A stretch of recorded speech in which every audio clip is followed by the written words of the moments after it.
Anda masih bersama kami dalam Berita Lampung. Bagi Anda yang baru bergabung, berikut Berita Lampung pilihan hari ini.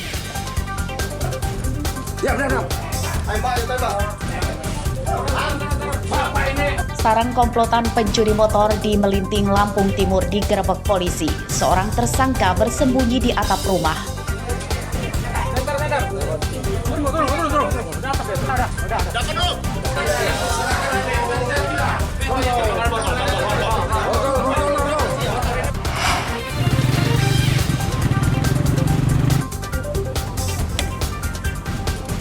Tilang manual kembali diberlakukan, polisi kembali rutin menggelar razia kendaraan di jalan raya.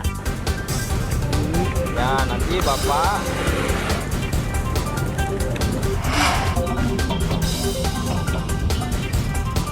Sejumlah partai politik mulai mendaftarkan bakal calon legislatif ke KPU.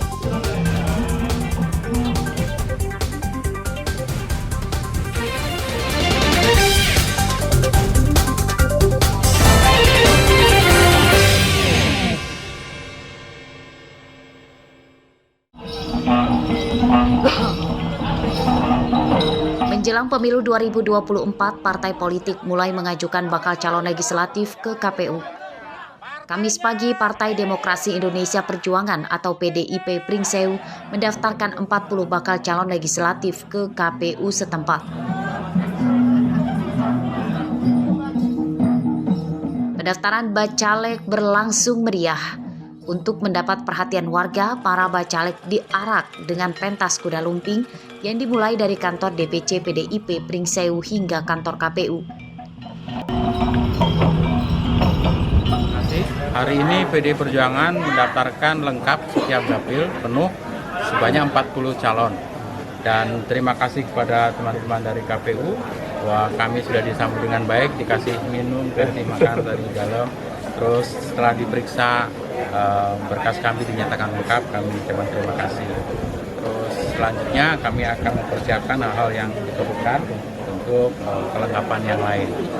Dan dari hasil verifikasi kelengkapan dokumen, kami tadi sudah mengecek dan PD Perjuangan dinyatakan lengkap untuk kelengkapan dokumen.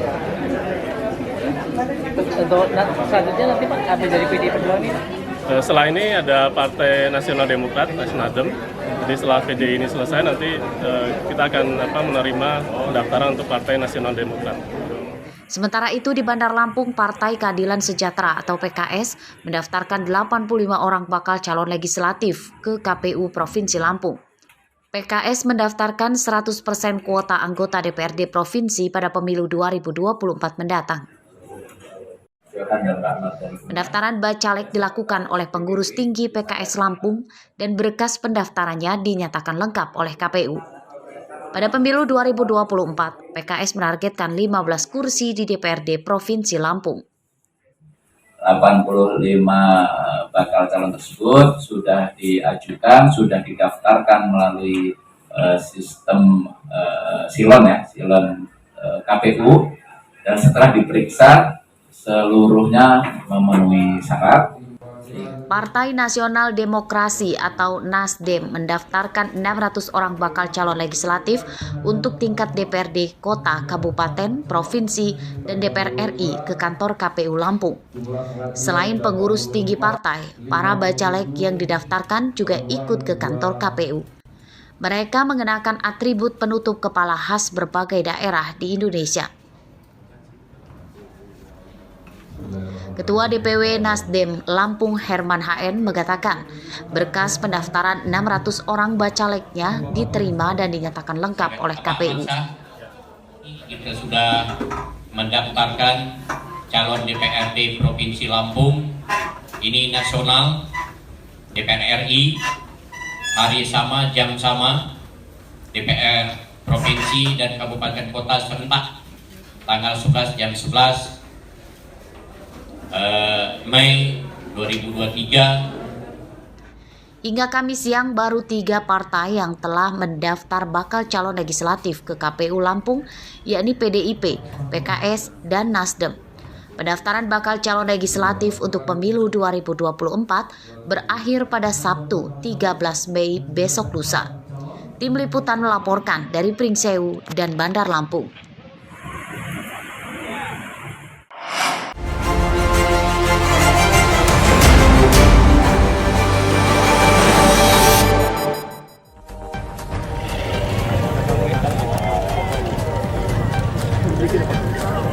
Presiden menginstruksikan Kementerian PUPR mengambil alih perbaikan jalan di Lampung. Pemerintah pusat menggelontorkan dana 800 miliar rupiah untuk perbaikan 15 ruas jalan di Lampung, termasuk Jalan Kota Gajah hingga Kecamatan Rumbia sepanjang sekitar 70 km. Perbaikan jalan di Lampung dimulai Juni bulan depan.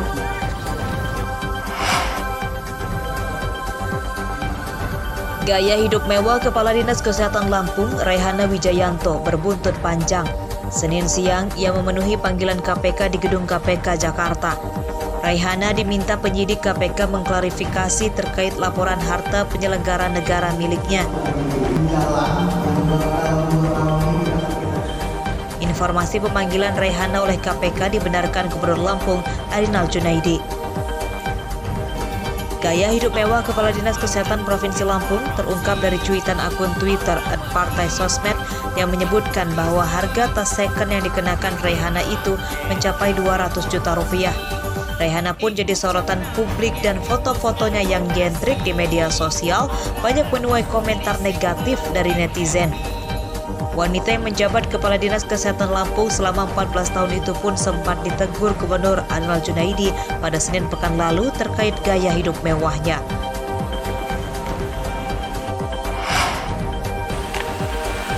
Sebanyak 1.137 calon jemaah haji Lampung tercatat belum melunasi biaya keberangkatan haji tahun 2023. Data ini didapat setelah Kemenak Lampung menutup jadwal pelunasan biaya keberangkatan haji pada Jumat lalu. Kepala Kanwil Kemenak Lampung, Puji Raharjo, Senin siang mengatakan, berdasarkan ketentuan yang berlaku, calon jemaah haji yang belum melunasi terancam mundur berangkat. Salah satu solusi yang dicarikan pemerintah adalah rencana memperpanjang waktu pelunasan hingga sepekan ke depan. Calon jemaah haji Lampung tahun 2023 sebanyak 7.637 orang. Dari total itu, baru 6.500 calon yang sudah melunasi biaya haji.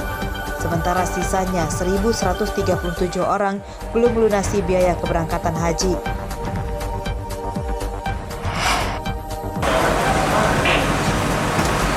Tidak taat membayar pajak kendaraan rupanya tak hanya banyak dilakukan warga, namun juga rupanya para pejabat di Lampung. Akun Twitter @partai_sosmed memposting kendaraan Dinas Gubernur Lampung Arinal Junaidi, Wakil Gubernur Husnunia Halim, Ketua DPRD Lampung Ningrum Gumai, dan Wali Kota Bandar Lampung Eva Dwianda rupanya menunggak pajak. Hasil penelusuran data pajak kendaraan Samsat Lampung Selasa siang, mobil Gubernur Arinal menunggak pajak 1 bulan 1 hari. Kendaraan Dinas Wakil Gubernur menunggak pajak 1 bulan 4 hari. Mobil Dinas Ketua DPRD Lampung menunggak pajak 4 tahun 5 bulan. Dan mobil Dinas Wali Kota Eva Dwianda menunggak pajak 1 tahun 8 bulan. Setelah ramai jadi perbincangan, tunggakan pajak mobil Dinas Gubernur dan Wakil Gubernur langsung dibayar pada Selasa siang. Keterlambatan bayar pajak kendaraan dinas itu dinilai kelalaian dari bagian umum Pemprov Lampung.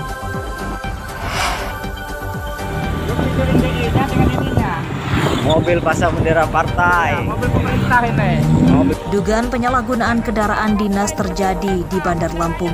Salah satu mobil kren milik Pemkot Bandar Lampung dipakai untuk memasang bendera salah satu partai. Video yang beredar di media sosial, mobil penerangan jalan umum atau PJU berhenti di pinggir Jalan Zainal Abidin Pagar Alam, Kedaton. Terlihat ada seseorang memasang bendera partai di pinggir jalan dan menaiki mobil plat merah bernomor polisi BE9950AZ itu. Video ini nenek, mobil pemerintah masang bendera partai. Mobil pemerintah masang bendera partai. Terkait hal tersebut, DPRD Bandar Lampung Rabu siang memanggil Kasat Pol PP, Dinas PU sebagai terduga pemilik mobil itu dan Bawaslu Bandar Lampung. DPRD meminta pihak terkait melakukan penyelidikan. Jika terbukti benar, maka pelakunya diminta diberi sanksi.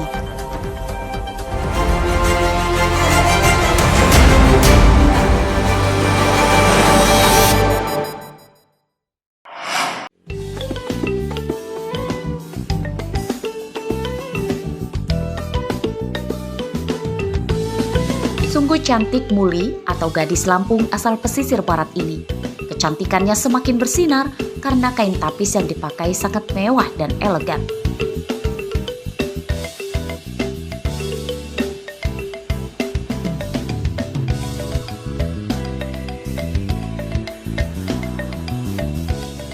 Salah satu daerah tempat membuat kain tapis di Desa Banjar Agung, Kecamatan Waikeru.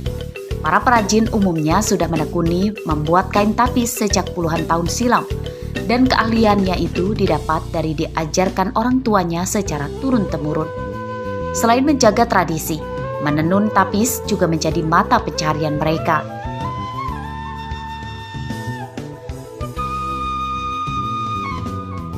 Tapis pesisir barat memiliki motif tersendiri, salah satunya tapis pucung. Harganya juga cukup tinggi, antara 4 juta hingga puluhan juta rupiah per lembar. Kain tapis biasanya dipakai dalam acara adat, pernikahan, dan lain-lain. Ya tergantung kita ngerjain, kalau dikerjain terus rutin, paling cepat 2 bulan. Kalau enggak sampai 6 bulan. 6 bulan kategori santai gitu. Iya, kategori santai. Ya 4 jutaan, 5 juta. 4 juta. Tergantung motif tuh. Oh, tergantung karena motif. habisnya benangnya yang dihitung. Oh iya. Sama Jadi ongkos. beda banyak dikitnya benang itu juga berpengaruh terhadap harga jual. Iya.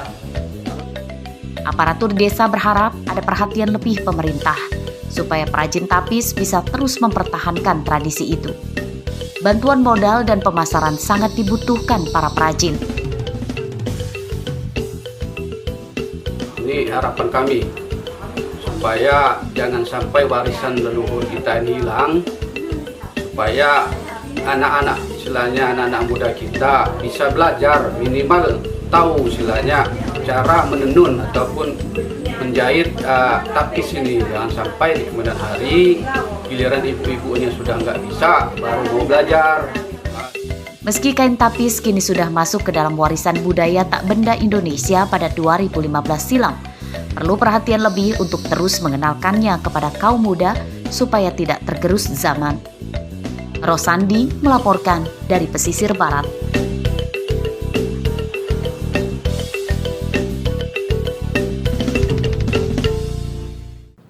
Pemirsa, informasi tadi menutup perjumpaan kita kali ini.